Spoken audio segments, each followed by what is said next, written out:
તે કેવા હોય, સંપ્રદાયની ગુણાતીત ગુરુ પરંપરાની વિશેષતાઓ તથા અજોડ ગુરુ પ્રમુખ સ્વામી મહારાજના દિવ્ય પ્રસંગો સાંભળીએ આ પ્રવચનમાં. જો કોઈને ગુરુ થવું હોય ને, શું કરવાનું? ભગવા કપડાં પહેરી લેવાના, દાઢી વધારી દેવાની અને થોડીક માળાઓ પહેરી લેવાની. ભજન ગાતા આવડતું હોય તો કરવાના ભજન, ન આવડતું હોય તો ચિંતા નહીં કરવાની. 5-10 જણને બધાને આશીર્વાદ આપી દેવાના. બધાને જા બચ્ચા તેરા કામ હો જાયગા, બધાને આપ્યા કરવાના. એકાદાનું કામ તો થશે તો આપણું હાલશે. અને આ ધંધામાં કોઈ દિવસ મંદી આવવાની નથી. બધા ધંધામાં મંદી આવે, આ બિઝનેસમાં કોઈ દિવસ મંદી આવશે નહીં. આનો લોકો દુરુપયોગ પણ કરતા હોય છે. દુનિયા ઝુકતી હૈ, ઝુકાને વાલા ચાહીએ. તો કેવળ કપડાથી સંતતા, કપડાથી ગુરુપણું એ આ દુનિયાની અંદર માનનારો પણ એક વર્ગ છે.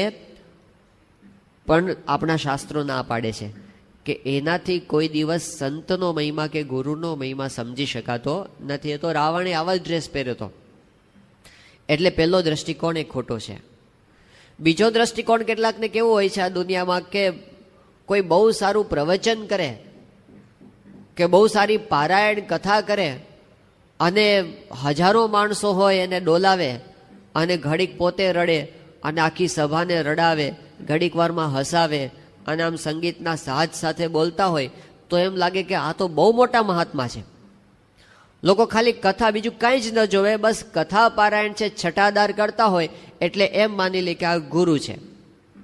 તમે ઉપનિષદ વાંચો, ગીતા, ભાગવત, રામાયણ, મહાભારત, વચનામૃત, સ્વામીની વાતો, કોઈ પણ શાસ્ત્ર વાંચો, એક પણ શાસ્ત્રમાં એવી ડેફિનેશન નથી કે જે બહુ છટાદાર પ્રવચન કરતા હોય એ ગુરુ કહેવાય. પણ આ દુનિયામાં એક વર્ગ તમને એવો મળશે કે એ લોકો મોટા ભાગે શું માનતા હોય કે આ મહાત્મા બહુ સારું પ્રવચન કરે છે ને એટલે એ મારા ગુરુ.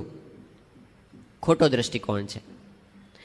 ત્રીજો એક દ્રષ્ટિકોણ કેવો હોય છે કે કોઈક બહુ પરચો કે ચમત્કાર બતાવે ને તો એ મહાત્મા મોટા.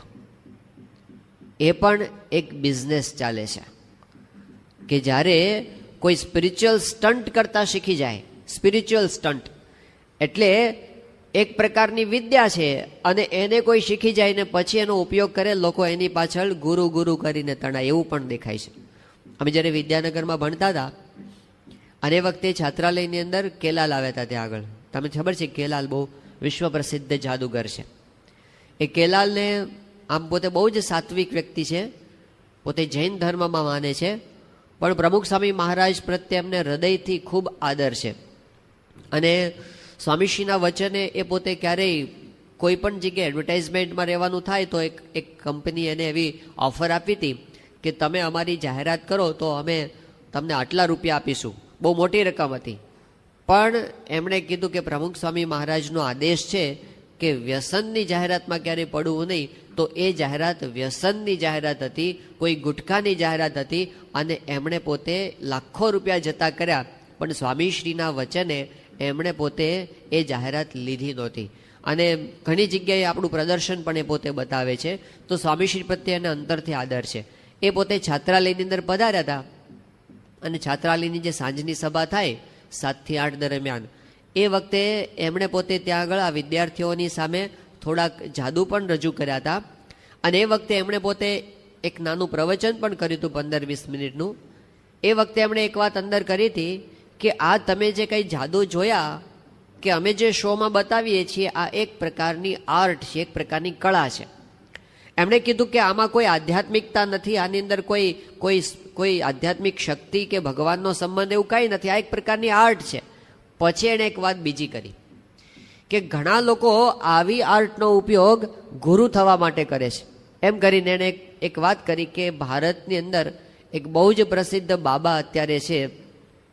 એમણે કીધું એ બધા ચમત્કારો બતાવે છે, આવા બધા હવામાંથી કંઈક કાઢીને બતાવે ને આમ કાઢીને બતાવે ને એવા બધા ચમત્કારો બતાવે છે. તો લોકો એની પાછળ અત્યારે ગુરુ કહીને એની પાછળ ફરે છે.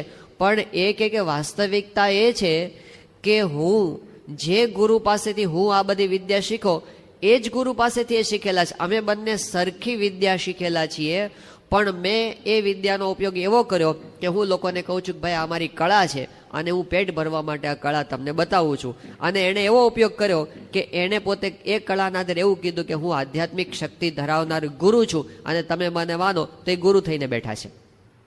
તો દુનિયામાં એક વર્ગ એવો છે કેવળ ચમત્કારોની પાછળ ફરે છે. હા, બધા જ ચમત્કારો ખોટા હોય એવું આપણે કહેવા માંગતા નથી. સાચા ચમત્કારો પણ દુનિયામાં થતા હોય છે. હિમાલયના સિદ્ધ યોગીઓ નામનું એક પુસ્તક છે, સ્વામી રામ નામના લેખકે લખ્યું છે. એ હિમાલયમાં બધે ફરેલા છે અને આજની તારીખે પણ એવી સિદ્ધિ પ્રાપ્ત કરેલા ઘણા બધા ગુરુઓ છે. એટલે એ બધા સંતો મહાત્માઓને પોતે મળેલા છે, પણ સારાંશ એ આવે છે કે જે આધ્યાત્મિક માર્ગે આગળ વધેલા છે બધાનો એક મત પડે છે કે આવી સિદ્ધિઓ હોય તો પણ એનાથી કોઈ આધ્યાત્મિક મોટપ નથી. એવા સિદ્ધો છે ત્યાં આગળ કે હિમાલયમાં બેઠા બેઠા કોઈ દિલ્હીના ડિપાર્ટમેન્ટલ સ્ટોરની અંદર કોઈ રેફ્રિજરેટર હોય ઉચકીને મૂકી દે, ત્યાં હિમાલયની ગુફાની અંદર કોઈક જગ્યાએ લાવી શકે એવી શક્તિ ધરાવનારા મહાત્માઓ હોય છે. આપણા પ્રમુખ સ્વામી મહારાજના પેલા એ ડ્રાઈવર હતા એક ઇન્દ્રવદનભાઈ. એ ઇન્દ્રવદનભાઈને એવો શોખ કે જ્યારે પ્રમુખ સ્વામી મહારાજ પરદેશ જાય ત્યારે એ વખતે એમને કંઈ ગાડી ચલાવવાની ન હોય એટલે પોતે ફ્રી પડે. તો એ દરમિયાન શું કરે, જે 2-4 મહિનાનો કે 5-6 મહિનાનો સમય હોય એ દરમિયાન પોતે હિમાલયમાં વારંવાર જતા અને ત્યાં જઈને એના આવા મહાત્માઓ સાથે બહુ રિલેશન્સ છે બધા. તો આવા સિદ્ધો એમણે પણ જોયેલા છે, પણ એમણે વાત કરી કે જે સાચી રીતે આધ્યાત્મિક સાધના કરે છે બધાનો એક મત છે કે આ બધી સિદ્ધિઓ છે ને, આ બધા પરચા કે ચમત્કાર છે એ તો બધા નરકના દ્વાર જેવા છે. એ તો ઉલટાના આપણને ભગવાનથી દૂર લઈ જાય છે, એ તો આપણને કોઈ કલ્યાણના માર્ગે લઈ જઈ શકતા નથી. જેમ રામકૃષ્ણ પરમહંસનો પેલો એક પ્રસંગ છે કે ગંગા કિનારે બેઠા હતા અને એ વખતે એક માણસ એમની પાસે આવ્યો અને એમણે કીધું કે રામકૃષ્ણ પરમહંસને કે તમને કંઈ ચમત્કાર આવડે છે? તો રામકૃષ્ણ પરમહંસે કીધું અમને કંઈ ચમત્કાર આવડતા નથી. તો પેલા માણસે કીધું જો હું તમને ચમત્કાર બતાવું. એમ કહીને એ માણસ ગંગા નદી ઉપર ચાલતા ચાલતા સામે કાંઠે ગયો અને ત્યાંથી ચાલતા ચાલતા પાછા આવ્યો પાણી ઉપર ચાલીને ગયો અને પાણી પર ચાલીને પાછો આવ્યો. એ વખતે રામકૃષ્ણ પરમહંસ પાસે આવીને એમણે કીધું જોઈ મારી સિદ્ધિ તમે? એ વખતે પરમહંસે પ્રશ્ન પૂછ્યો કે કેટલો સમય આની પાછળ તે કાઢ્યો આ સાધના કરવામાં? એમણે કીધું કે મેં આ સિદ્ધિ પ્રાપ્ત કરવા માટે 30 વર્ષ સુધી સાધના કરી છે. એ વખતે રામકૃષ્ણ પરમહંસે કીધું કે ભાઈ 30 વર્ષમાં તે કાંઈ કામ કર્યું નથી, ખાલી 2 પૈસાનું કામ કર્યું.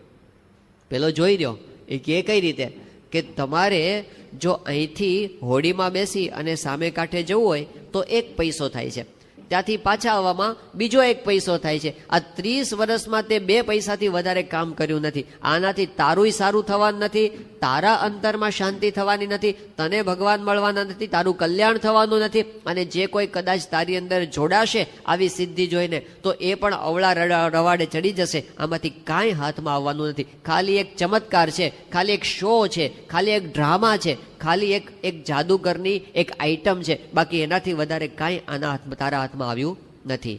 તો એક વાત સમજી રાખવી જોઈએ, આપણા મનમાં સ્પષ્ટતા હોવી જોઈએ કે આવા કોઈ પરચા ચમત્કાર કદાચ સાચા હોય ને તો પણ આધ્યાત્મિક માર્ગમાં એની કોઈ કિંમત નથી. તો એ વાત આપણે સમજવાની. પ્રમુખ સ્વામી મહારાજ એ પોતે એવા સમર્થ ગુરુ છે, તો એમની હાજરીમાં અનેક ચમત્કારો સહેજે સહેજે બને છે, પણ એનાથી એની મોટપ સમજવાની નથી, એનાથી એની મહત્તા નથી.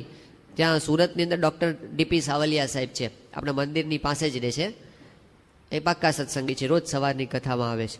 તો સાવલિયા સાહેબે વાત કરી હતી, એ કે મારે દીકરો નહોતો અને હું તો ડૉક્ટર છું અને મને ખબર છે કે મેં બધા પ્રકારના ટેસ્ટ કરાવી લીધા હતા અને મારા જિંદગીમાં કોઈ દિવસ દીકરો થાય એવી કોઈ શક્યતા હતી જ નહીં, એ એને પાક્કું હતું. અને કે એ વખતે પ્રમુખ સ્વામી મહારાજ અહીં સુરતમાં આવ્યા હતા અને એ વખતે સંતો મને બાપા પાસે દર્શન માટે લઈ ગયા અને એ વખતે એક સંતે વાત કરી કે સ્વામી આ ડૉક્ટર સાહેબને દીકરો નથી. તો સ્વામી બાપા કે આપણે આશીર્વાદ આપીએ છીએ, ભગવાનને પ્રાર્થના કરીએ દીકરો થાય.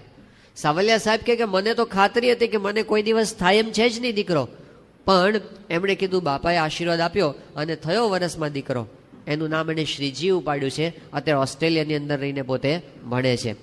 તો મોટા પુરુષના આશીર્વાદથી અસંભવ લાગતા કાર્ય સિદ્ધ થાય એ એક જુદી બાબત છે, એ કરી શકે, પણ સમજવાનું એ છે કે એનાથી એની મહત્તા એમને માપવાના નથી. ત્યાં વડોદરાની બાજુનું એક ગામ છે, એ ગામનો એક યુવક છે મહેશ. હવે મહેશ એ સત્સંગમાં નહોતો. એકવાર એવું થયું કે પોતે પતંગ ચગાવતા ચગાવતા પડી ગયો અને એ વખતે એનું પગે ફ્રેક્ચર થઈ ગયું. એમને વડોદરા લઈ ગયા, ડૉક્ટરને બતાવ્યું. ડૉક્ટરે કીધું કે પ્લાસ્ટર તો હું કરી દઉં છું, પણ આના પગની અંદર હાડકામાં મોટો પ્રોબ્લેમ લાગે છે, તમે એને મુંબઈ લઈ જાઓ. એને મુંબઈ લઈ જવામાં આવ્યો. ઘાટકોપરની હોસ્પિટલમાં દાખલ કરવામાં આવ્યો. ડૉક્ટરે બધા ટેસ્ટ કર્યા. ટેસ્ટમાં એવું રિઝલ્ટ આવ્યું કે આને પગે હાડકાનું કેન્સર થયું છે, આખો એક પગ કાપીને કાઢી નાખવો પડશે. એને હોસ્પિટલમાં એડમિટ કરી દીધો. એના માટેની ઓપરેશનની ડેટ ફિક્સ થઈ ગઈ, બધી એપોઇન્ટમેન્ટ લેવાઈ ગઈ. એ દરમિયાન એમના એક સ્નેહી ભાસ્કરભાઈ મહેતા, એ પોતે ત્યાં મુંબઈમાં રહેતા હતા, તો એમણે આમને વાત કરી કે પ્રમુખ સ્વામી મહારાજ એ બહુ મોટા સમર્થ સંત છે, અમારા ગુરુ છે, તો તમે ચાલો ત્યાં આગળ. એટલે એના પિતાશ્રીને સમજાવી અને આ છોકરાને લઈ ગયા ત્યાં દર્શન કરવા માટે. એ યુવકને સ્ટ્રેચરમાં સુવડાવ્યો હતો. પ્રમુખ સ્વામી મહારાજ જ્યારે ઠાકોરજીના દર્શન કરીને બહાર નીકળતા હતા એ વખતે એમની પાસે લાવવામાં આવ્યો અને કીધું કે સ્વામી આ છોકરો છે ને એને પગે કેન્સર થયું છે, પગ કાપવાનો છે. સ્વામીશ્રી પગ ઉપર હાથ ફેરવ્યો અને કીધું કે ભગવાન સારું કરશે. એમ કરીને બાપા પોતે પૂજાની અંદર પધારી ગયા. આ છોકરાને હોસ્પિટલ લાવવામાં આવ્યો અને એ છોકરાએ કીધું કે મારા ટેસ્ટ બધા ફરીથી કરો. અને ફરીથી બધા ટેસ્ટ કર્યા તો રિઝલ્ટ નેગેટિવ આવ્યું અને કીધું કે આને તો કેન્સર છે જ નહીં. એ જ ડૉક્ટરો જેને પહેલાં કેન્સર ડિટેક્ટ કર્યું હતું એ કહે કે આના પગમાં કોઈ જ પ્રોબ્લેમ નથી, એ સાજો થઈ ગયો, એક સત્સંગી બની ગયો, એ કાર્યકર પણ બની ગયો અને આજે એ સંત બની ગયા છે. એ યુવક અત્યારે સંત છે, સુરેન્દ્રનગર મંદિરમાં સેવા કરે છે. જ્ઞાન દર્શન સ્વામી એમનું નામ છે. તો મોટા પુરુષની ઉપસ્થિતિમાં આવા હજારો ચમત્કારો થતા હશે, પણ યાદ આપણે એ રાખવાનું છે આવા ચમત્કારોથી એમની કિંમત નથી, એ આપણે સ્પષ્ટ કરવાનું છે. એનો સાચો માપદંડ નથી. તો પછી કેટલાક લોકોને એવું હોય છે કે કયા મોટા સંત, કો જેની પાસે લાખો માણસો ફરતા હોય ને એ મોટા ગુરુ કહેવાય, ઝાઝા માણસો ફરે ને એ મોટા ગુરુ. એ માપદંડ પણ ખોટો છે. એક વખત એક ભાઈ હતા અને એ પોતે ગયા હતા જુનાગઢ મંદિરે, અને એ વખતે જુનાગઢમાં ગુણાતીતાનંદ સ્વામી બિરાજમાન હતા. તો ગુણાતીતાનંદ સ્વામી તો જુનાગઢ મંદિરના મહંત કહેવાય. હજારો માણસો ગુણાતીતાનંદ સ્વામીને સભામાં દંડવત કરે, ગુણાતીતાનંદ સ્વામીની વાતો સાંભળે. ગુણાતીતાનંદ સ્વામી આખા મંદિરના મોવડી કહેવાય. આ બધું એણે જોયું અને થયું કે ઓહો, આ તો બહુ મોટા સંત છે, આટલા બધા માણસો એમને માને છે. એટલે પછી એમણે કીધું કે મારે ગુણાતીતાનંદ સ્વામીની સેવામાં રહેવું છે. એમણે સ્વામી પાસે આવીને કીધું કે સ્વામી, મારે તમારી પાસે અહીં સેવામાં રહેવું છે, તો રાખશો? ગુણાતીતાનંદ સ્વામી કે હા રો, કંઈ વાંધો નહીં, કરો અહીં આગળ સેવા. એ ગુણાતીતાનંદ સ્વામી પાસે રોકાયા, પણ માપદંડ શું હતો કે ઝાઝા માણસો ગુણાતીતાનંદ સ્વામીને માને છે એટલા માટે સ્વામી મોટા. હવે થોડો સમય થયો અને બન્યું એવું કે ત્યાં આગળ કોઈ જન્માષ્ટમી જેવો મોટો ઉત્સવ આવ્યો હતો અને વડતાલથી આચાર્ય રઘુવીરજી મહારાજ ત્યાં આગળ પધાર્યા હતા. રઘુવીરજી મહારાજ બહુ મોટા આચાર્ય કહેવાય, આખા સંપ્રદાયના ધણી કહેવાય. અને એ જ્યારે આવે ત્યારે એમનો ઠાઠમાઠ તો જુદો જ હોય. આમ હાથી ઉપર એની સવારી નીકળતી હોય અને ડંકા અને નિશાનો આગળ હાલતા હોય અને પછી કેટલાય બધો મોટો સંઘ એની આગળ પાછળ ફરતો હોય, એના નામની છડીઓ પોકારાતી હોય, મોટી ગાદીવાળું આસન પડતું હોય. આ બધું એમણે જ્યારે જોયું ત્યારે એમને લાગ્યું કે ગુણાતીતાનંદ સ્વામી કરતા તો આ રઘુવીરજી મહારાજ મોટા છે, કારણ કે કેટલા બધા માણસો એમની આગળ પાછળ પડે છે, તેનો ઠાઠમાઠ તો જુઓ. એટલે એમને થયું કે આપણે ગુણાતીતાનંદ સ્વામીને મૂકો પડતા અને રઘુવીરજી મહારાજની સાથે જોડાઈ ગયા અને એમની સાથે પોતે વડતાલ પહોંચી ગયા અને ત્યાં એમની સેવામાં રહ્યા. હવે થોડા સમય પછી એવું બન્યું કે રઘુવીરજી મહારાજ છે આચાર્ય, એને કંઈક પધરામણી પ્રસંગે વડોદરા જવાનું થયું. તો પેલા ભાઈ હતા એ એમની સાથે વડોદરા ગયા અને બનવા જોગ એવું થયું કે એ વખતે ગાયકવાડ સરકાર, જે એ વખતના બહુ જ મોટા રાજવી કહેવાય, એમની એક સવારી નીકળી હતી વડોદરા શહેરમાંથી. અને આ તો ગાયકવાડની સરવારી, રાજા કહેવાય, એટલે એની તો ઠાઠમાઠ કંઈક જુદા જ પ્રકારનો હોય. બધો કેટલા બધા હાથીઓ ને ઘોડા ને રથ ને પાલખીઓ ને છડીઓ ને અને હજારો માણસો આગળ પાછળ ફરતા હોય અને આખું ગામ આખું શહેર જોવા માટે ઉમટ્યું હોય. આ બધું એણે જોયું, એને થયું કે ઓહો, આ રઘુવીરજી મહારાજ કરતા તો ગાયકવાડ મોટા છે, મૂકો રઘુવીરજી મહારાજને પડતા અને ગાયકવાડની સાથે જોડાઈ ગયા. એટલે માપદંડ શું, ઝાઝા માણસો ફરતા હોય એ મોટા, એ માપદંડ ખોટો છે. એમ તો ફિલ્મના એક્ટરો પાછળ વધારે માણસો ફરતા હોય છે કે ક્રિકેટરો પાછળ વધારે ફરતા હોય છે, તો એને કંઈ ગુરુ કરવામાં આવતા નથી. આધ્યાત્મિક મોટપ એનાથી પણ નથી. હમણાં આપણે કેટલીક વાત સાંભળી પ્રમુખ સ્વામી મહારાજની, એમના કેટલાક અજોડ કાર્યો છે. એ વાત આપણને 100% પ્રતીતિ કરાવે કે આ સામાન્ય સંત નથી. આજે આપણે બહુ જ તટસ્થ રીતે જોઈએ, બહુ જ તટસ્થ રીતે, ખાલી આપણે એમને શિષ્ય છીએ એવી રીતે નહીં, પણ બહુ તટસ્થ રીતે જોઈએ તો પણ આપણને એક વસ્તુ દેખાય છે કે આ વિશ્વના ઇતિહાસમાં ન થયા હોય એવા કાર્યો પ્રમુખ સ્વામી મહારાજે કર્યા છે. જ્યારથી આ પૃથ્વીની ઉત્પત્તિ થઈ, કે જ્યારથી આ પૃથ્વી ઉપર માણસ જન્મ્યો, ત્યારથી માંડીને આજ સુધીના હજારો લાખો વર્ષોના ઇતિહાસની અંદર કોઈ એક પુરુષે આ પૃથ્વી પર જેટલા મંદિરોનું નિર્માણ ન કર્યું હોય અને જેવા મંદિરોનું નિર્માણ ન કર્યું હોય એવા એકલા પ્રમુખ સ્વામી મહારાજે આપણી નજર સામે કર્યા છે આ પૃથ્વી પર. આ દિલ્હી અક્ષરધામનું નિર્માણ એક અજોડ કાર્ય છે. નાસ્તિક માણસ ત્યાં આવે છે તો પણ એનું મસ્તક ઝૂકી જાય છે, કહે છે કે અહીં કોઈ દિવ્ય શક્તિ કામ કરે છે એવું એને બોલવું પડે છે.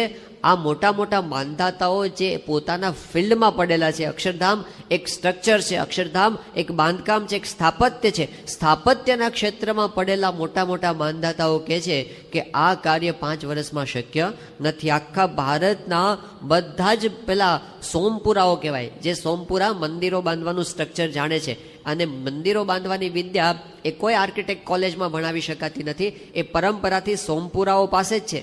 એ ભારતના 40 જેટલા ટોપ લેવલના સોમપુરાઓ એ જ્યારે અક્ષરધામ જોવા માટે ગયા, એમને એક બહુ જ વડીલ હતા 80 વર્ષના, એની આંખમાંથી તો આંસુની ધારા વહેવા માંડી, અને એમણે પ્રમુખ સ્વામી મહારાજને કીધું, એમણે કીધું કે સ્વામી તમે અમારી કલાને અમર કરી દીધી. એ લોકોએ વાત કરી કે અમારા અનુભવ પ્રમાણે જો આવું સ્થાપત્ય કરવું હોય, ગમે એટલા પૈસા તમે એની અંદર નાખો, 40 વર્ષ પહેલા આ પૂરું ન થાય. એ કામ પ્રમુખ સ્વામી મહારાજે 5 વર્ષમાં પૂરું કરીને દુનિયાને આપ્યું છે. અજોડ કાર્ય છે. તો એમાં કોઈ શંકા નથી કે સ્વામીશ્રી આવા મંદિરો બનાવ્યા અજોડ કાર્ય છે, આવા સંતો બનાવ્યા 850, એ પણ એક અજોડ કાર્ય છે. આજે સમગ્ર હિન્દુ ધર્મની અંદર એક પણ મહાત્મા નથી એવા કે જેની પાસે પ્રમુખ સ્વામી મહારાજ જેવા અને જેટલા જે રીતે સમર્પિત થયેલા સંતો છે એવા કોઈ મહાત્મા પાસે નથી. એ અજોડ કાર્ય છે કે આપણે જાણીએ છીએ. જે હરિભક્તો સ્વામીશ્રીના છે અજોડ છે. સ્વામીશ્રીએ જે રાહત કાર્ય કર્યા છે, બ્રિટન અને અમેરિકાની પાર્લામેન્ટ સુધી એના વખાણ થયા છે, એટલે એ અજોડ કાર્ય છે, એમાં કોઈ શંકા નથી. પણ આપણે સમજવા એ માગીએ છીએ કે એ કાર્યથી પણ પ્રમુખ સ્વામી મહારાજની મહત્તા નથી. કદાચ આમાંથી એકેય કાર્ય સ્વામીએ ન કર્યું હોત ને, એકેય કાર્ય ન કર્યું હોત તો પણ એમની મહત્તા એને લીધે છે જ નહીં. આપણી ગુરુ પરંપરામાં આપણે જોઈએ છીએ ભગતજી મહારાજ, ભગતજી મહારાજે કેટલા મંદિરો બનાવ્યા છે? એક પણ નહીં. કેટલા સાધુ બનાવ્યા છે? એક પણ નહીં. કેટલા શાસ્ત્રો બનાવ્યા છે? એક પણ નહીં. કેટલી સ્કૂલ બનાવી, કેટલી હોસ્પિટલ બનાવી, કેટલા રાહત દવાખાનાઓ ચાલુ કર્યા, કેટલા ગામ બાંધ્યા, કેટલા મકાનો બાંધ્યા? કાંઈ નથી કર્યું. છતાં પણ ભગતજી મહારાજ એમની મોટપ એ ઓછી નથી, એમની મોટપ જુદી છે. આપણે એ આજે સમજવા માંગીએ છીએ કે આપણી જે ગુરુ પરંપરા છે, ગુણાતીતાન સ્વામી, ભગતજી મહારાજ, શાસ્ત્રી મહારાજ, યોગીજી મહારાજ, પ્રમુખ સ્વામી મહારાજ, એમની મોટપ આવા કાર્યોથી પણ નથી. કદાચ કોક દુનિયામાં એવા પાકે કે પ્રમુખ સ્વામી મહારાજ જેવા ઉત્સવો કરે છે, એવા ઉત્સવો કરવા માંડે, કદાચ એની કોપી કરીને, કદાચ એમની કોપી કરીને કોઈ અક્ષરધામોય બાંધવા માંડે, કદાચ તો શક્ય નથી, પણ કદાચ કોઈક બાંધવા માંડે, કદાચ કોઈક પ્રમુખ સ્વામી મહારાજ જેવા સાધુય બનાવવા માંડે, કદાચ એમની જેમ કોઈ શાસ્ત્રોય રચવા માંડે, કદાચ કોઈ આવા હરિભક્તો પણ બનાવવા માંડે. અશક્ય કાર્ય છે પણ કદાચ કોઈક કરવા માંડે તો પણ સમજવાનું કે સ્વામીની મોટપ એનાથી છે જ નહીં. એની મોટપ જુદી છે. એ કઈ દ્રષ્ટિ છે? વચનામૃત કઈ દ્રષ્ટિ આપણને આપે છે? આજે આપણે એ સમજવા માંગીએ છીએ કે સાચી મોટપ આપણા ગુરુની શેનાથી છે. કેમ એ અજોડ છે? કેમ આ દુનિયાની 6.5 અબજની વસ્તીમાં એક પણ વ્યક્તિ એના પેંગડામાં પગ ઘાલી શકે એમ નથી? એવી મોટપ કઈ છે એમની પાસે? એ આપણે આજે સમજવું છે. તો એમની મોટપ એ કેવળ એમના કાર્યથી નથી, ઐશ્વર્યથી પણ નથી. એમની મોટપ લાખો માણસો એમની પાછળ ફરે છે એનાથી પણ નથી. તો એમની મોટપ સમજવા માટેની રીત ભગવાન સ્વામિનારાયણે વચનામૃતમાં આપી છે. એનો નંબર બધા યાદ રાખજો. વચનામૃત છે ગરડા અંત્યનું 27મું વચનામૃત. કયું વચનામૃત છે? ગરડા અંત્ય 27. શ્રીજી મહારાજે કીધું કે આ સંતની મોટપ એમના સ્વરૂપનો નિશ્ચય એ કરવા માટેની રીત કઈ છે? તો પહેલા કીધું મહારાજે કે શાસ્ત્રની અંદર સંતના લક્ષણો બતાવ્યા છે. નિષ્કામ, નિર્લોભ, નિસ્વાદ, નિર્માન, નિસ્નેહ, આવા જે સંતના લક્ષણો શાસ્ત્રમાં બતાવ્યા છે, પહેલા તો આપણે એવા લક્ષણો જોવા, એમનું જીવન જોવું. પહેલા આપણે આ લક્ષણો જોઈ અને પછી નિશ્ચય કરવો કે આ સાચા બોલા સંત છે.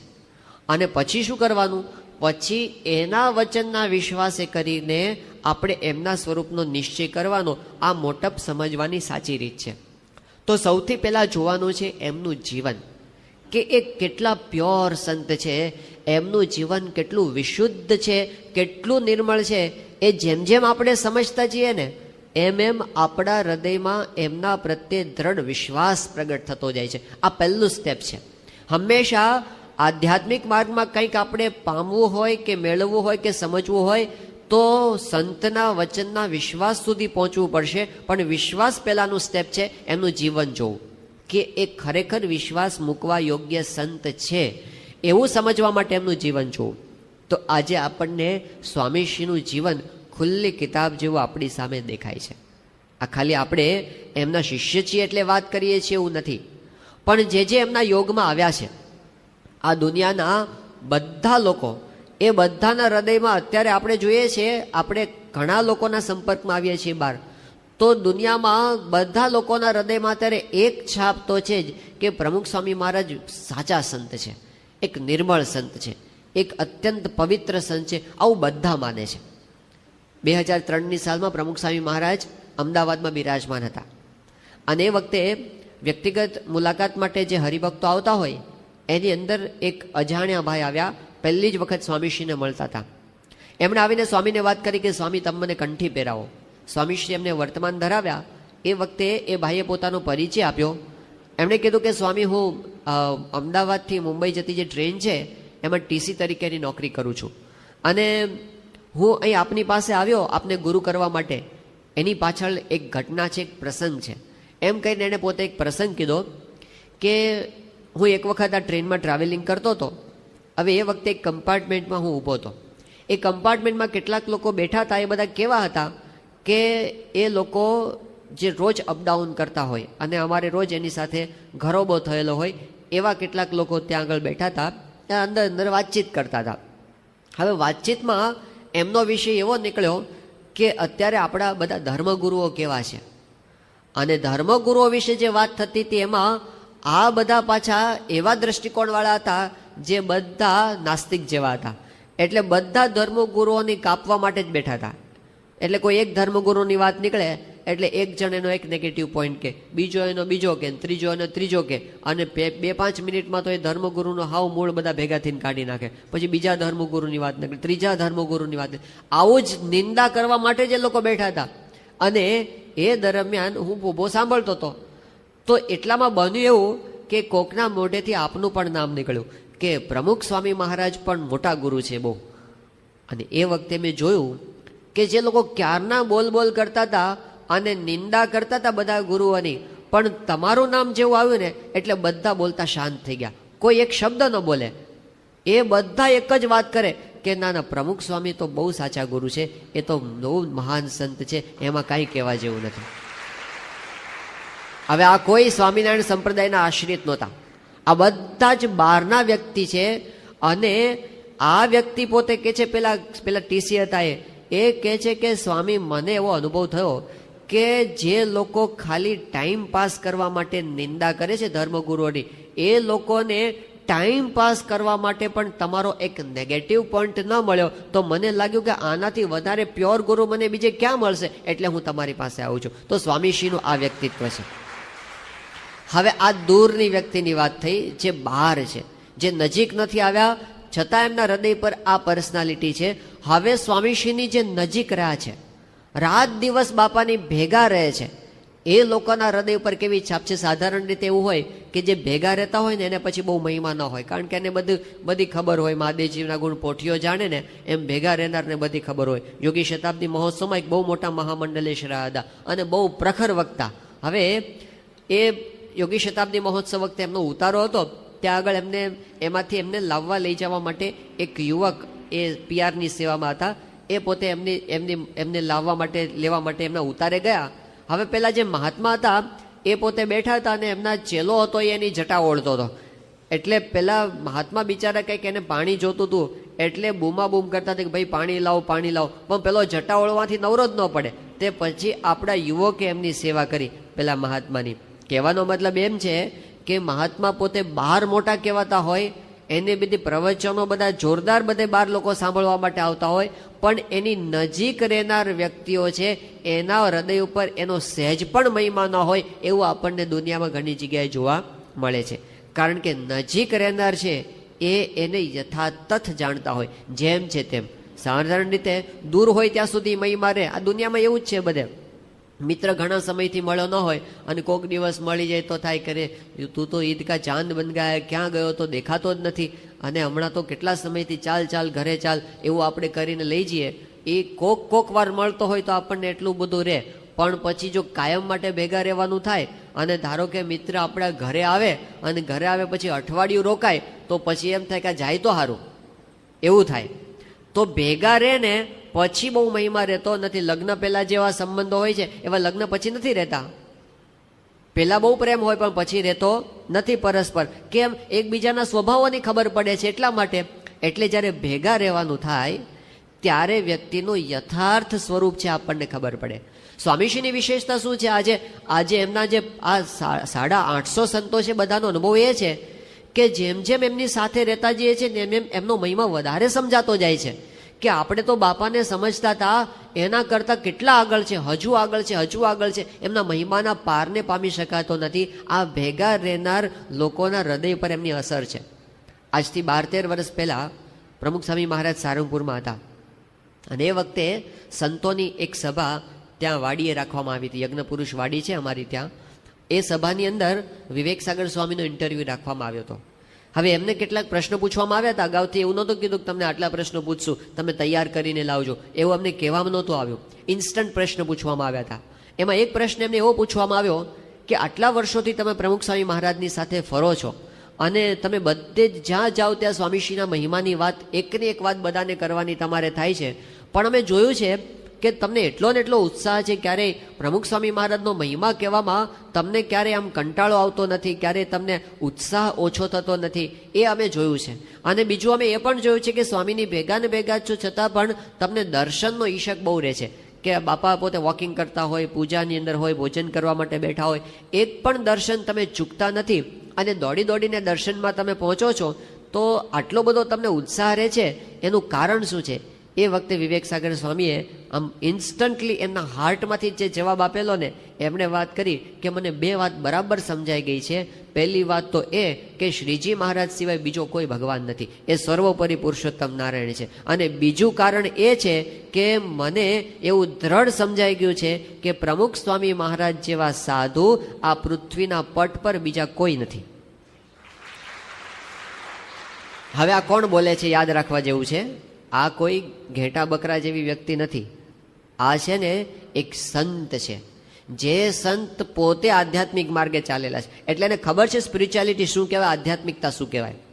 એ પોતે 40 વર્ષ ત્યાગાશ્રમમાં એમણે પસાર કર્યા છે અને એક શુદ્ધ ભાવથી એમણે પોતે સાધના કરી છે. એક બુદ્ધિશાળી છે, મૂર્ખ નથી, અને બહુ પ્રખર વક્તા છે, પોતે વિદ્વાન છે.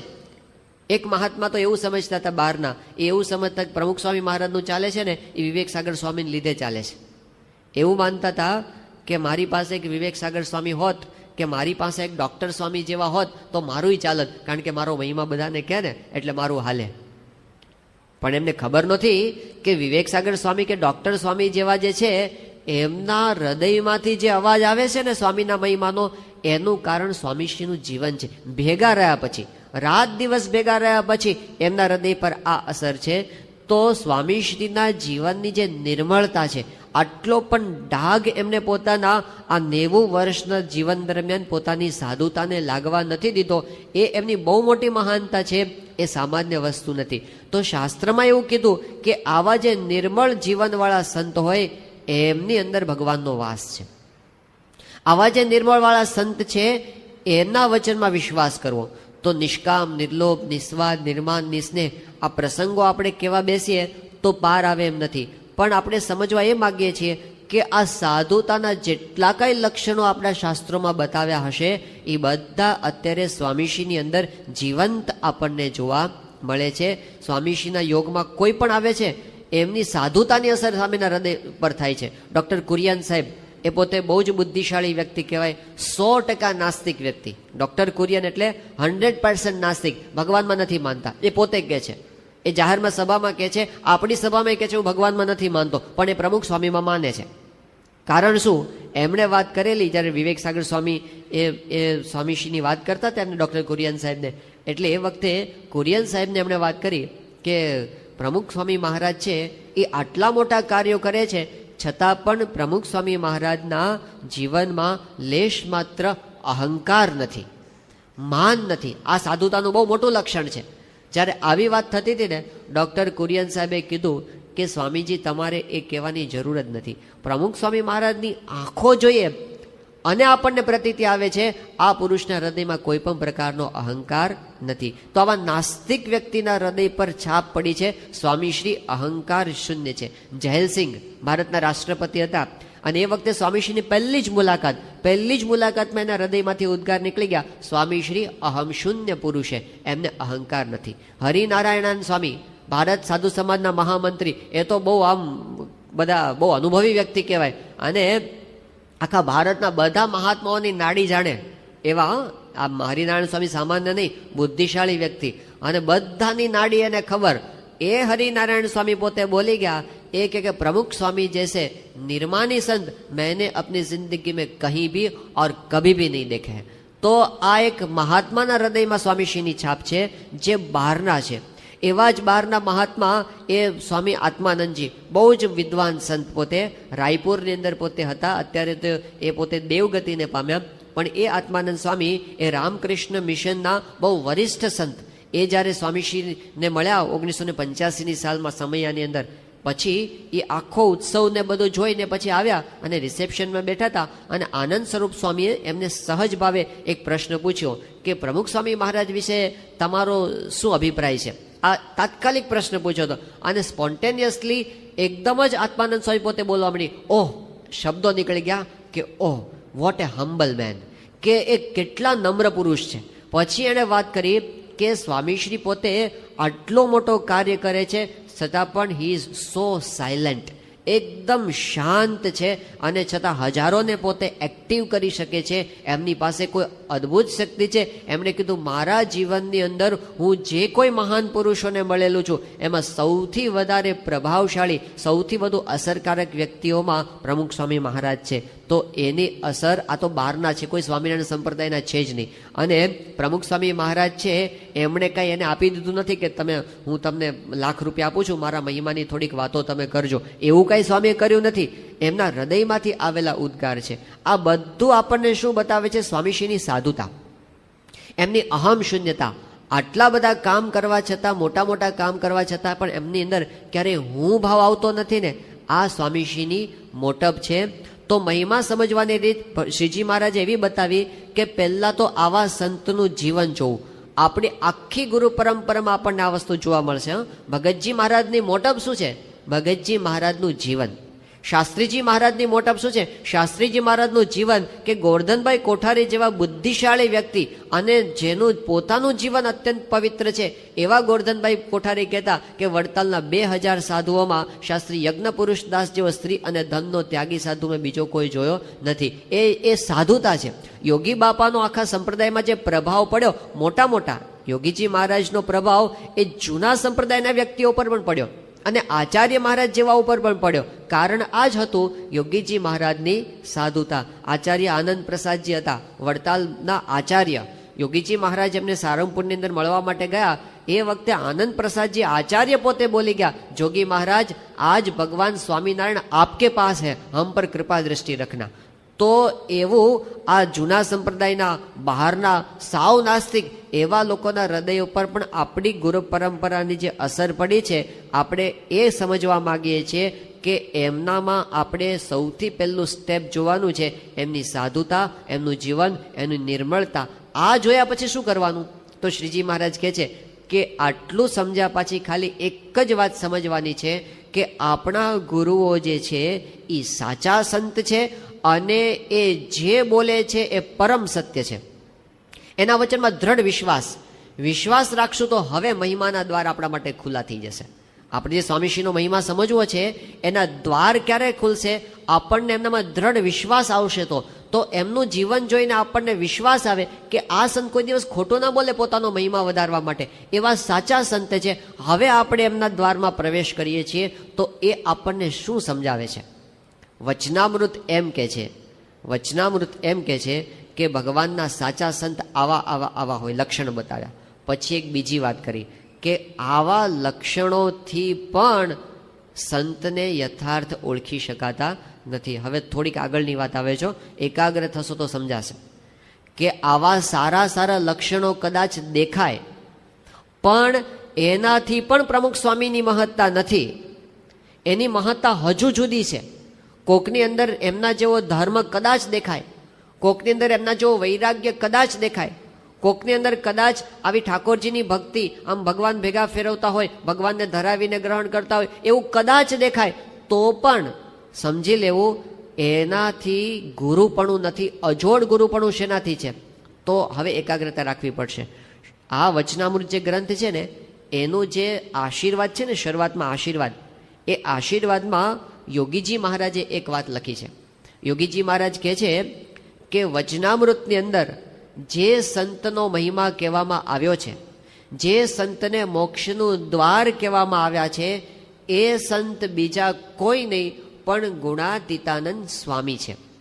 વચનામૃતમાં જે સંતનો મહિમા આવે ને, એટલો બધો મહિમા કીધો છે ને કે કોકને એવી ઈચ્છા થઈ જાય, અંતરમાં ગલગલિયા થઈ જાય કે આ સ્થાન ઉપર આપણે બેસી જઈએ. એટલો બધો મહિમા છે વચનામૃતમાં તમે જાઓ અને સંતનો એટલો બધો મહિમા આવે. વચનામૃત એમ કે છે તમારે કોઈ પણ ઉપાય સિદ્ધ કરવો હોય તો વચનામૃત કહે છે કે સંત પાસે જવું જ પડે. વચનામૃતમાં એમ કીધું કે તમારે મોક્ષ કરવો છે, પ્રથમનું 54મું વચનામૃત, તો સંત પાસે જાઓ. તમારે એકાંતિક ધર્મ સિદ્ધ કરવો છે તો પ્રથમનું 60મું વચનામૃત, સંત પાસે જાઓ. કે તમારે અંતરમાં નિર્વિકલ્પ સમાધિ જેવી શાંતિનો અનુભવ કરવો છે તો વડતાલનું 11 અને અંત્યનું 11મું વચનામૃત, સંત પાસે જાઓ. તમારે આત્માનો સાક્ષાત્કાર કરવો છે તો વડતાલનું 11મું વચનામૃત, સંત પાસે જાઓ. તમારે પરમાત્માનો સાક્ષાત્કાર કરવો છે તો એ પણ વડતાલનું 11મું, સંત પાસે જાઓ. તમારે જીવનમાં ભગવાન પ્રત્યેની સાચી ભક્તિ સિદ્ધ કરવી છે તો પ્રથમનું 44મું વચનામૃત, મધ્યનું 29મું વચનામૃત, અંત્યનું 5મું વચનામૃત, સંત પાસે તમે જાઓ તો એ બધું તમને સિદ્ધ થશે. તમારે વાસના ટાળવી હોય, તમારે એકાંતિક ધર્મ સિદ્ધ કરવો હોય, કોઈ પણ સાધન સિદ્ધ કરવું હોય, મધ્યનું 25મું વચનામૃત, મધ્યનું 7મું વચનામૃત, મધ્યનું 63મું વચનામૃત, જીવને બળ પમાડવો, વાસના ટાળવી તો સંત પાસે જાઓ. તમારા પ્રારબ્ધ બહુ જ ખરાબ હોય, બહુ જ તમારા ભાગ્યમાં દુઃખ લખ્યું હોય અને એમાંથી તમારે બહાર નીકળવું છે, તમારા પ્રારબ્ધના દુઃખમાંથી, તો પ્રથમનું 58મું વચનામૃત, ગમે તેવા ભૂંડા પ્રારબ્ધ હોય ટળી જશે, સંત પાસે જાઓ. અને સંતનો એટલો બધો મહિમા કીધો, પ્રથમનું 37મું વચનામૃત. આવા સંતના દર્શન તો ભગવાનના દર્શન તુલ્ય છે. મહારાજ કે એવા સંતના ચરણની રજને તો શ્રીજી મહારાજ કે અમે માથા ઉપર ચડાવીએ છીએ. અંત્યનું 26મું વચનામૃત, આવા સંતની ભગવાનની જેમ સેવા કરવી. વડતાલનું 5મું વચનામૃત, ભગવાનની જેમ એનું ધ્યાન કરવું, માનસી પૂજા કરવી. તમે વચનામૃત સામે જુઓ, એટલો બધો સંતનો મહિમા છે કે ઘણા બધાને ગલગલિયા થઈ જાય છે કે આપણે આ સંત બની જઈએ ને તો આપણે બધા લોકો આપણને માનતા ને પૂછતા થઈ જાય. પણ યાદ રાખીએ, યોગીજી મહારાજે કીધું વચનામૃતમાં જે સંતનો મહિમા કીધો છે એ ખાલી ભગવા વસ્ત્રવાળા માટે નથી, એ પ્રવચનકાર માટે નથી, એ કોઈ ચમત્કાર બતાવવા વાળા માટે નથી, લાખો માણસો કોઈ પાછળ ફરતા હોય એના માટે પણ નથી, કોઈ કદાચ મોટા ઉત્સવો કે મંદિરો કરી નાખે એના માટે પણ એ મહિમા નથી. એ મહિમાના શબ્દો એ કદાચ કોકની અંદર ધર્મ, જ્ઞાન, વૈરાગ્ય, ભક્તિ જેવા ગુણ દેખાય એના માટે પણ નથી. એ મહિમા કોના માટે છે? યોગી બાપા કે વચનામૃતમાં જે સંતનો મહિમા કીધો છે એ ગુણાતીતાનંદ સ્વામીનો છે. ગુણાતીતાનંદ સ્વામી એટલે અક્ષર બ્રહ્મ. જે સંતને શ્રીજી મહારાજ અક્ષરધામમાંથી લઈને આવ્યા છે, ગુણાતીતાનંદ સ્વામી, એનો જ એ મહિમા છે. ગુણાતીતાનંદ સ્વામી એટલે સ્વયં અક્ષર બ્રહ્મ. હવે આપણે જાણીએ છીએ કે 5 તત્વો છે: જીવ, ઈશ્વર, માયા, બ્રહ્મ અને પરબ્રહ્મ. બરાબર? જીવો કેટલા છે? અનંત. ઈશ્વરો કેટલા છે? અનંત. પણ બ્રહ્મ અને પરબ્રહ્મ કેટલા છે? એક જ છે. બ્રહ્મ અનંત કોટી બ્રહ્માંડમાં એક જ છે. એટલે વચનામૃતમાં જે સંત કીધા છે એ બ્રહ્મ છે, એ અક્ષર છે, અને એ અનંત કોટી બ્રહ્માંડમાં એક જ છે. અને એ ગુણાતીતાનંદ સ્વામી છે. એ જ ગુણાતીતાનંદ સ્વામી આજે ગુરુ પરંપરાની અંદર આપણા સુધી આપણને પ્રાપ્ત થયા છે. હવે બે પ્રસંગો બરાબર યાદ રાખવાના છે. આ પ્રવચનના અંતમાં આવે છે બે પ્રસંગો. પહેલો પ્રસંગ આ નામ અને ગામ સાથે તમને યાદ રહેવા જોઈએ. 1984ની સાલ પ્રમુખ સ્વામી મહારાજ અમેરિકા પધાર્યા હતા. અને અમેરિકાનું એક શહેર, એ શહેરનું નામ છે ડાયર્સબર્ગ. કયું નામ શહેરનું? ડાયર્સબર્ગ શહેરમાં સ્વામીશ્રી પધાર્યા હતા. એક હરિભક્તને મોટેલમાં સ્વામીશ્રી પધરામણીએ પધાર્યા હતા. એ હરિભક્તનું નામ છે છીતુભાઈ. શું નામ છે? છીતુભાઈ. દક્ષિણ ગુજરાતના છે, સેવણી ગામના વતની છે. અને એ પોતે આ ડાયર્સબર્ગની અંદર એમની મોટેલ છે, ત્યાં આગળ સ્વામીશ્રી પોતે પધાર્યા હતા. હવે એ પધરામણીમાં સ્વામીશ્રી પોતે વિધિ બધી ચાલુ હતી. એ દરમિયાન એમના એક પડોશી એ ત્યાં દર્શન કરવા માટે આવ્યા. એ સત્સંગી નહોતા, બહારના વ્યક્તિ હતા. એ આવીને સ્વામીશ્રીને પગે લાગ્યા. એટલે સ્વામીશ્રીએ એમનો પરિચય પૂછ્યો કે તમારું નામ શું છે? એ કે સ્વામી મારું નામ ઇન્દ્રસિંહ છે. સ્વામી કે કયું ગામ દેશમાં તમારું? એટલે એમણે કીધું કે સ્વામી હું લીમડી ગામનો વતની છું અને હું 6 મહિના પહેલાં જ અમેરિકા આવ્યો છું. પછી એમણે પોતાની વાત કરી કે સ્વામી હું આમ સ્વામિનારાયણનો સત્સંગી નથી, પણ અહીં અમેરિકા આવ્યો એ પહેલાં હું બધા મંદિરોમાં દર્શન કરવા માટે ગયો હતો ગુજરાતના. એ વખતે હું સોમનાથ ને દ્વારકા ને બધે ગયો હતો. એ વખતે હું ગોંડલ પણ ગયો હતો અને ગોંડલની અંદર તમારું જે મંદિર છે એના દર્શન મેં કરેલા છે અને મેં અક્ષરદેરીના દર્શન પણ કરેલા છે. એ ભાઈ જ્યારે એવું બોલ્યા ને કે મેં અક્ષરદેરીના દર્શન કર્યા છે, એ વખતે પ્રમુખ સ્વામી મહારાજે એમને કીધું કે ઇન્દ્રસિંહ, તમે જે અક્ષરદેરીના દર્શન કરીને આવ્યા ને એ જ અક્ષર, એ જ ગુણાતીતાનંદ સ્વામી અત્યારે તમારી સાથે વાતો કરે છે.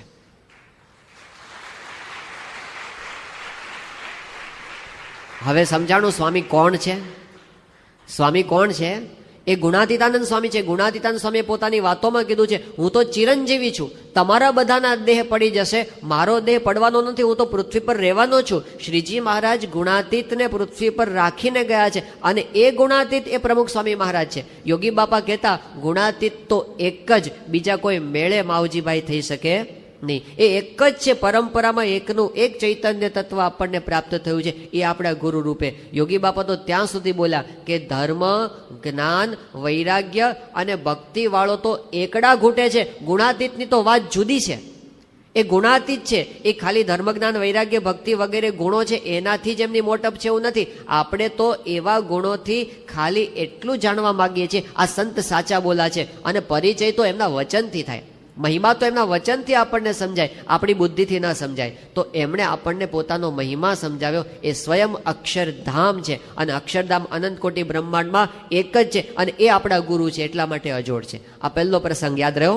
હવે બીજો પ્રસંગ, તારીખ 8-10-1991. તારીખ 8-10-1991 પ્રમુખ સ્વામી મહારાજ એ આફ્રિકાના મલાવી દેશનું પાટનગર છે લિલોંગવે. એ લિલોંગવેથી સ્વામીશ્રી જતા હતા દારે સલામ, પ્લેનની અંદર હતા. અને એ વખતે જે સંતો સાથે હતા એમાં સાહજિક વાર્તાલાપ ગોષ્ઠી થતી હતી. એમાં એક સંતે પ્રમુખ સ્વામી મહારાજને પ્રશ્ન પૂછ્યો કે અમારે આપને કેવા સમજવાના? એ વખતે પ્રમુખ સ્વામી મહારાજ જે બોલ્યા એમના શબ્દોમાં હું પહેલાં વાંચી જાઉં છું, પછી આપણે એને સમજીશું. પ્રમુખ સ્વામી મહારાજ કહે છે કે પૂર્ણ પુરુષોત્તમ નારાયણ શ્રીજી મહારાજ સર્વોપરી સાક્ષાત જ છે. બરાબર શબ્દો સાંભળજો. પૂર્ણ પુરુષોત્તમ નારાયણ શ્રીજી મહારાજ સર્વોપરી સાક્ષાત જ છે, રોમે રોમમાં મહારાજ છે, શ્રીજી મહારાજના અખંડ ધારક છે. તમે ગાઓ છો ને સંત તે સ્વયં હરિ, એમની આંખમાં જોનારા ભગવાન છે, બોલનારા, સાંભળનારા, જમનારા ભગવાન જ છે. એમાં રોમનોય ફેર નથી. આ તો દેહ જુદો દેખાય છે પણ સાક્ષાત મહારાજ જ છે. કોઈ રાગ દ્વેષ દોષો છે જ નહીં. નિર્મળ પવિત્ર અંતઃકરણ છે. મનુષ્ય ભાવ બતાવે પણ દિવ્ય જ છે. એમાં સર્વે આવી જાય. આ સર્વોપરી નિશ્ચય છે. આપણે જે જીવનો સત્સંગ કરવાનો છે એ જીવનો સત્સંગ આવી દ્રઢતા થાય એ છે. ક્યારેય ન ડગે એવી જીવમાં નિષ્ઠા થાય એ સત્સંગ સાચો. બીજે ક્યાંય હેત પ્રીત આત્મબુદ્ધિ નહીં. અહીં જ આ સર્વોપરી છે. આ સાક્ષાત મહારાજ છે. આ દ્રઢતા હોય તો તો ક્યારેય મૂકીને ચાલ્યું ન જવાય, અખંડ આજ્ઞામાં રહેવાય, મન ધાર્યું ન થાય, મહિમા રહે, શંકા કુશંકા ન થાય, બધું દિવ્ય દિવ્ય જ દેખાય. આમાંથી આપણે 2-3 વાક્ય સમજવાના છે. સ્વામીશ્રીએ પોતે એમ કીધું, ભગવાન શ્રીજી મહારાજ સર્વોપરી સાક્ષાત આપણને એમના સ્વરૂપે પ્રાપ્ત થયા છે, સાક્ષાત. હવે સિદ્ધાંત એવો સમજવાનો ખાલી કે સંત એટલે ભગવાન એવું આપણે નથી માનતા. સંતના રોમે રોમમાં આપણને મહારાજ મળ્યા છે. અક્ષરધામના રોમે રોમમાં પુરુષોત્તમ નારાયણ છે. પ્રમુખ સ્વામી મહારાજ એ સ્વયં અક્ષરધામ છે અને એમની અંદર રોમે રોમમાં આપણને સ્વામિનારાયણ ભગવાન પ્રત્યક્ષપણે મળ્યા છે. એટલે જે ભગવાન દાદા ખાચરને મળ્યા હતા, જે ભગવાન 500 પરમહંસોને મળ્યા હતા, એ સાક્ષાત આપણને મળ્યા. સ્વામી કે એની આંખમાં જોનારા ભગવાન છે, પગમાં ચાલનારા ભગવાન છે. એનો અર્થ શું થયો ખબર છે? આ સ્વામીશ્રી પોતે બોલ્યા હતા સારંગપુરની અંદર. સ્વામીશ્રી પોતે બોલ્યા, વિવેક સાગર સ્વામીએ મધ્યના 8મા વચનામૃત પર નિરૂપણ કર્યું. બાપાના આશીર્વાદ હતા. સ્વામી કે કોઈ તમને એમ પૂછે કે તમે ભગવાનને જોયા છે, તો છાતી ઠોકીને કહેવું કે મેં ભગવાનને જોયા છે. જોગી મહારાજના દર્શન કર્યા, એ સાક્ષાત ભગવાનના દર્શન છે એવું સ્વામી આપણને કીધું. આપણા માટે જોગી મહારાજ એટલે કોણ? પ્રમુખ સ્વામી મહારાજ. તો આપણે છાતી ઠોકીને એવું કહેવાનું, મને ભગવાનના દર્શન થયા છે. એટલે 2 પ્રસંગો યાદ રહ્યા ને. પહેલો પ્રસંગ શું કે છે? આ સંતનો મહિમા એ છે, એ ગુણાતીતાનંદ સ્વામી છે, અક્ષરધામ છે, એ અનંત કોટી બ્રહ્માંડમાં એક જ છે. અને બીજું, એના રોમે રોમમાં ભગવાન બિરાજમાન છે, આપણને સાક્ષાત ભગવાન મળી ગયા છે. એ એમના વચનથી આપણે પાક્કું કરવાનું છે. તો નિશ્ચયની રીત એ છે સંતનું જીવન જોવું. જીવન જોયા પછી આપણને સ્વામી બાપાના વચનમાં વિશ્વાસ આવે કે આ સંત ખોટું બોલે એવા નથી. આ લોકમાં કોઈ સજ્જન માણસ હોય એ ખોટું ન બોલે, તો આ સંત થોડા ખોટું બોલતા હશે, એ ખોટું બોલે એવા નથી. એવો વિશ્વાસ રાખી અને પછી આપણે એમનું સ્વરૂપ સમજવાનું કે જો આ વાત સાચી છે તો મને કેટલી મોટી પ્રાપ્તિ થઈ ગઈ છે, મને કેવા મોટા ગુરુ મળ્યા છે, કેવા અજોડ ગુરુ મળ્યા છે, એ એમના સ્વરૂપથી આપણને સમજાય છે. તો આવું સ્વરૂપ એ કેવળ એમની કૃપાથી સમજાય છે, આપણા બુદ્ધિબળથી સમજાતું નથી, એમની કૃપા દ્રષ્ટિથી સમજાય છે. એટલે આપણે રોજ ભગવાનને આ પ્રાર્થના કરવાની, રોજ બાપાને આ પ્રાર્થના આપણે કરવાની. પૂજા કરીએ ને ત્યારે રોજ આ પ્રાર્થના અવશ્યપણે કરવી કે હે સ્વામી બાપા, તમારું સ્વરૂપ મને જેમ છે એમ ઓળખાવજો, તમારી અંદર અમને દ્રઢ પ્રીતિ થજો અને તમારે વિશે ક્યારેય મનુષ્ય ભાવ ના આવે એવી આપ કૃપા દ્રષ્ટિ અમારા પર કરજો. શ્રી સ્વામિનારાયણ ભગવાન.